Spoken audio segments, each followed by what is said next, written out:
Assalamualaikum warahmatullahi wabarakatuh. Selamat pagi bagi adik-adik sekalian. Saya harap adik-adik tetap sehat walafiat.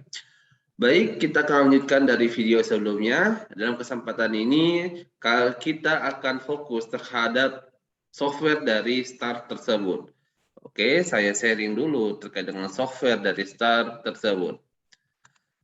Seperti video yang sebelumnya, saya telah menjabarkan terkait dengan apa yang disebut dengan STAR. Jadi, STAR tersebut adalah singkatan dari Statistical Tool for Agricultural Research, di mana seperti video sebelumnya, bahwa STAR ini diciptakan di bagian biometrik dari IRI sebagai pusat penelitian dari padi. Baik, di sini terdapat beberapa toolbar yang ada pada software ini. Tampilannya relatif sederhana. Biasa memang kalau tim-tim statistik itu akan menawarkan software-software yang relatif sederhana supaya tidak memusingkan. Dari toolbar tersebut ada disebut dengan project, di mana project ini adalah awal mula dalam mengkonsep atau dalam menyimpan data-data kita. Jadi kita bisa membuat suatu project tertentu, 5 proyek tertentu, baik itu konsepnya adalah open project dari proyek sebelumnya atau kita membuat ulang proyek kita yang baru. Biasanya juga pada Windows yang 32 bit atau komputer yang 32 bit itu kita akan mudah dalam konsep suite workspace. Jadi kita bisa meletakkan workspace kita di beberapa tempat yang kita harapkan. Namun untuk bit yang 64 rata-rata berada di user. Oke, karena saya juga menggunakan bit 64, maka konsep atau tempat hasil dan data dari STAR ini akan ada di user. Ya, oke. Kemudian setelah kita telah tahu terkait dengan proyek, kemudian kita masuk ke toolbar berikutnya yaitu data.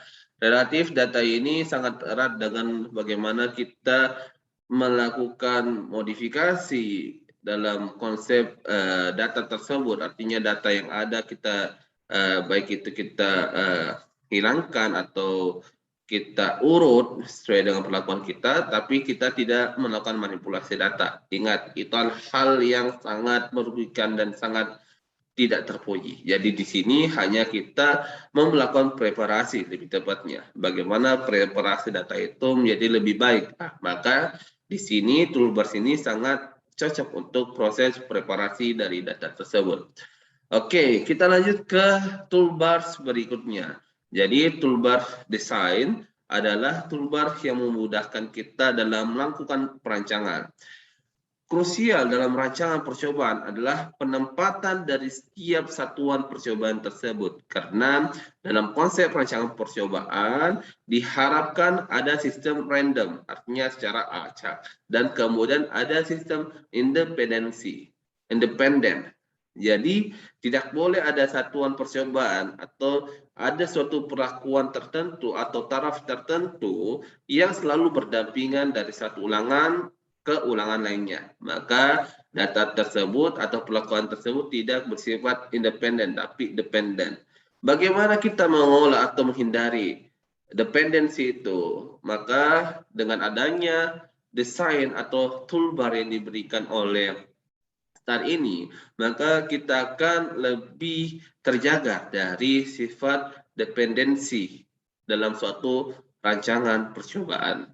Di sini sangat lengkap sekali, kita bisa melihat bahwa ada RAL atau disebut dengan Completely Randomized Design, itu adalah RAL dalam bahasa Inggrisnya. Kemudian ada RCBD atau disebut dengan RAC atau dengan nama lengkap yaitu Randomized Complete Block Design. Dan kemudian ada RBSL, Latin Square Design. Jadi di sini tiga ini adalah rancangan lingkungan atau rancangan lingkungan yang umum yang digunakan dalam rancangan percobaan. Kemudian setelah kita mengenal rancangan lingkungan atau rancangan dasar, kemudian kita lanjut lagi ke rancangan percobaannya. Untuk faktorial tersendiri itu mengikuti dari rancangan lingkungannya. Nanti kita akan pelajari bahwa ketika kita ingin melakukan rancangan faktorial, kita tinggal menginput beberapa perlakuan dalam kolom perlakuan tersebut. Jadi relatif lebih sederhana. Akan tapi yang krusial adalah selain rancangan faktorialis, mana di sini disediakan split plot dan strip plot. Jadi adalah rancangan yang sangat fokus terhadap interaksi, itu strip plot, dan fokus terhadap anak petak dan interaksi adalah split plot.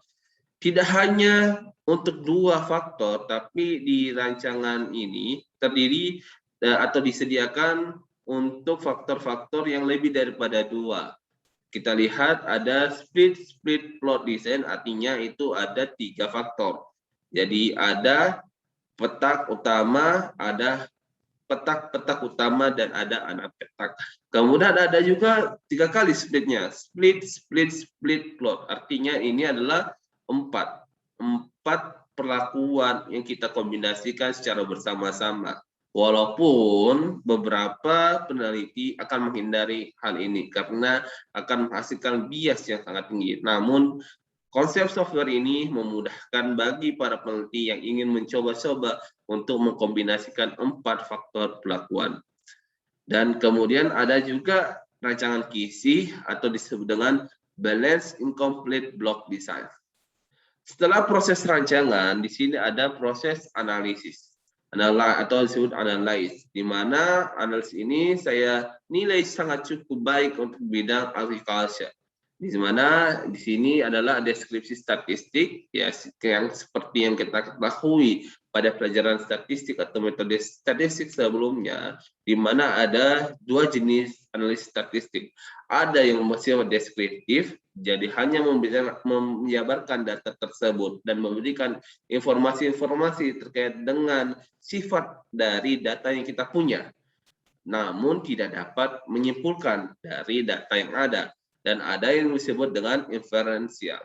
Inferensial adalah data-data yang fokus atau analisis statistik yang fokus untuk menyimpulkan suatu kesimpulan atau interpretasi dari suatu data yang kita miliki.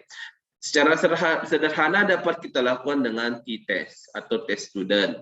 Baik itu secara 1 sampel, 2 sampel, baik independen atau dependent atau sebenarnya paired sample. Kemudian di sini juga kita diberikan feature tentang tes proporsi dan chi-square tentang kesesuaian. Baik itu menggunakan goodness of fit maupun dengan tes of independence. Dan ini adalah bagian utama yang ada di rancangan percobaan, yaitu adalah analysis of variance, di mana analysis of variance ini sangat identik dengan desain yang ada. Jadi ini sangat berkorelasi, berhubungan setelah kita mendesain dan kita mendapatkan data dan kemudian kita bisa menganalisisnya pada software ini. Dan kemudian ada beberapa analisis tambahan yang cukup penting, yaitu correlation dan regression, baik itu secara linear maupun non-linear. Dan kemudian yang kita ketahui bahwa selain analisis parametrik atau analisis yang bersifat kontinu, kita juga disuguhkan dengan analisis non-parametrik atau yang bersifat discontinue. Ya, discontinue atau bersifat diskrit yang hanya bisa dikelompokkan atau tidak sesuai dengan sebaran normal. Maka kita bisa melakukan tes non-parametrik tersebut di software STAR. Kemudian ada juga fit distribution-nya, ini sangat bagus untuk pemuliaan. Dan terakhir adalah multivariate analysis. Jadi dalam konsep analisis tersebut, kita bisa berfokus terhadap satu variabel tertentu atau kita melakukan analisis pada banyak variabel. Di mana di STAR ini kita disajikan beberapa analisis dari multivariate analysis seperti PCA, kemudian cluster analysis, MANOVA, multivariate analysis of variance, dan MDS atau multi-dimension scaling, dan terakhir adalah discriminant analysis. Itu cukup baik untuk rancangan percobaan khususnya maupun bidang-bidang atau tambahan feature dari analisis di bidang pertanian. Kemudian graph itu atau grafik graph, di mana di sini disajikan baik secara bar, line, scatter plot, box plot, pie chart, and histogram. Dan terakhir adalah toolbar terkait dengan help. Di sini ada suatu user manual merupakan panduan umum dalam melakukan analisis di software kita. Mungkin itulah fitur-fiturnya dan mungkin nanti kita akan memulai analisis kita di video selanjutnya. Terima kasih, salam sehat dari saya. Assalamualaikum warahmatullahi wabarakatuh.